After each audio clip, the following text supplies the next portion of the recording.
Pastor Paulo Cordeiro, a pergunta é: o vinho que Jesus bebeu e que apareceu diversas vezes na Bíblia como tendo sido bebido por alguns filhos de Deus, era ou não fermentado?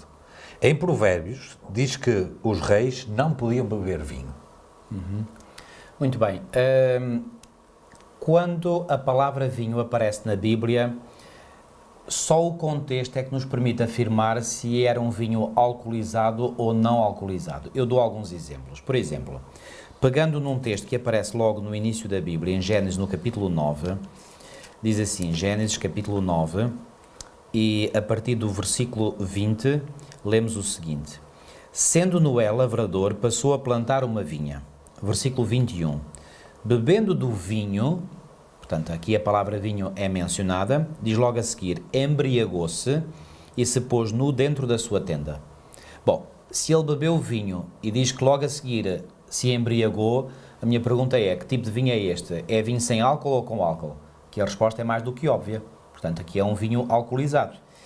E por causa de ele se ter embriagado, é que ele fez esta triste figurinha de se ter posto nu dentro da tenda. E depois vem, portanto, aqui a história do que é que os filhos fizeram com ele, etc. Portanto, temos aqui um exemplo de que, portanto, este homem, é interessante, e isto mostra como grandes homens de fé, como era o caso de Noé, que, portanto, foram grandes heróis da fé, e assim são mencionados por Paulo em Hebreus 11, e aliás aqui é dito em Hebreus, em Gênesis, perdão, no capítulo 6 e no versículo 9, eis a história de Noé. Noé era homem justo e íntegro entre os seus contemporâneos. Noé andava com Deus.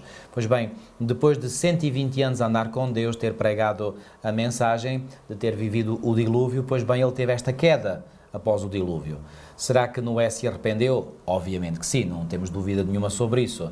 Mas isto para dizer que mesmo grandes homens de fé podem às vezes ter as suas escorregadelas e cair. Bom, temos um outro texto, por exemplo, em Deuteronômio, no capítulo 32.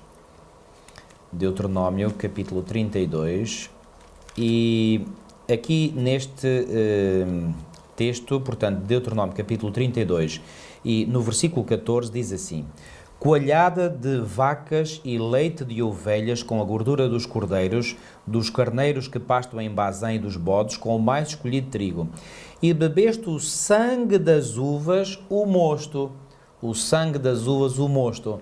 Então aqui este mosto, que outras versões indicam como sendo vinho, era nada mais, nada menos do que um vinho, mas um vinho não fermentado, porque é o sangue, aliás, em espanhol, eles chamam ao vinho sem álcool mosto. Em português, creio que não fazemos essa diferença, tanto quanto eu saiba. Um outro texto que mostra, portanto, que o contexto nos indica de que vinho é que se está a falar. Por exemplo, em Isaías, no capítulo 65, Isaías, no capítulo 65, lemos o seguinte. Isaías, capítulo 65, diz assim no versículo 8: Assim diz o Senhor, como quando se acha vinho num cacho de uvas. Então, vinho num cacho de uvas. O vinho ainda está no cacho de uvas. Então, que tipo de vinho é este? Obviamente que aqui se refere ao puro sumo de uva.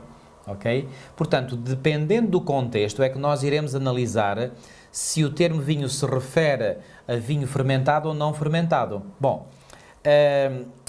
que vinho é que Jesus bebeu?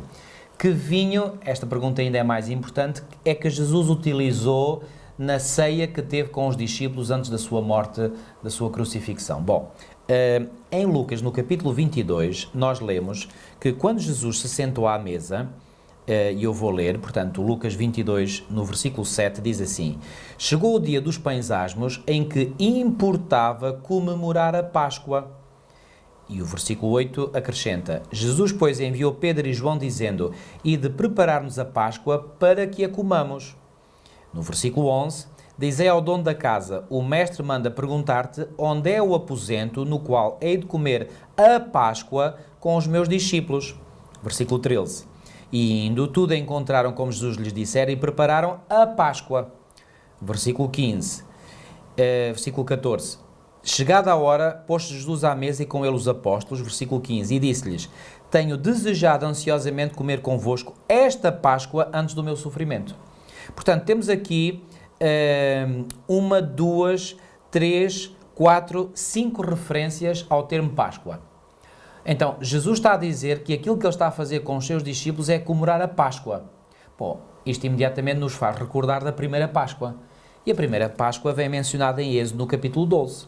Então, se formos a Êxodo ao capítulo 12, o que é que nós lá encontramos? Encontramos que as indicações que Deus dá para a comemoração da primeira Páscoa, portanto, que iria ser tomada ainda no Egito, imediatamente antes da sua saída, da saída do povo de Israel do Egito, as indicações que Deus deu foram estas. Naquela noite, que seria a noite em que eles iriam sair, comerão a carne assada, isto do cordeiro que teria sido previamente imolado, comerão a carne assada no fogo, com pães asmos. Lembras-te, Filipe, que há bocadinho, quando Jesus referiu-se à Páscoa, disse a festa dos pães asmos, também vem lá indicado em Lucas 22, com pães asmos e ervas amargas a comerão. Vamos ao versículo 15 de Êxodo 12.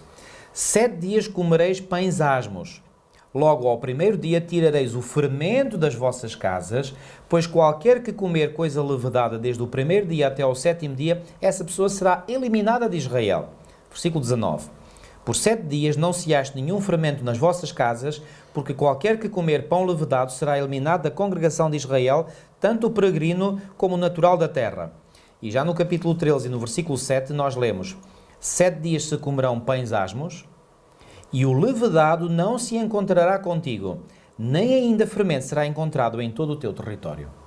Então, quando Jesus tomou a Páscoa com os seus discípulos, foi o próprio Senhor Jesus que deu o termo Páscoa a essa cerimónia, ele estava a fazer algo que, nesse tempo, o povo de Israel estava a comemorar a festa dos pães asmos. Ora, vimos aqui, através das indicações que o próprio Deus tinha dado ao seu povo, que durante 7 dias, não só eles não deveriam comer pão com fermento, é isso que significa pães asmos, ou seja, pão que foi fabricado sem fermento, não só eles não deveriam comer nada com fermento, como inclusivamente fermento não podia estar nas casas deles. Tinham que afastar o fermento do seu território, é o que nos diz o texto bíblico. Então agora eu faço a pergunta: se nada com fermento poderia existir no tempo da festa da Páscoa, então o vinho que Jesus tomou com os seus discípulos e que fazia parte da Páscoa, teria fermento sim ou não? A resposta é mais do que óbvia. É evidente que não poderia ter fermento.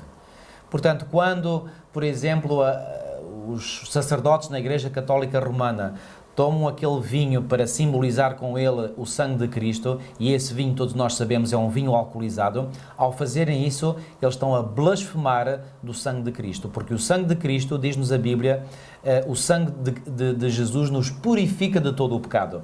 Ora, não podemos ser purificados por um sangue que está contaminado. Como é que Deus... Reparem, o que é o fermento? O fermento é símbolo do pecado. Como é que Jesus poderia tomar aquela Páscoa com os seus discípulos e dar-lhes a beber um sumo, um vinho que estivesse contaminado com o fermento, quando ele disse que isto representa o meu sangue? Então Jesus estaria a admitir que o seu sangue é um sangue contaminado, ou seja, um sangue com pecado. Isto é um absurdo completo. Portanto, o vinho que Jesus bebeu e que deu aos seus discípulos, podemos ter a certeza absoluta, era um vinho sem álcool.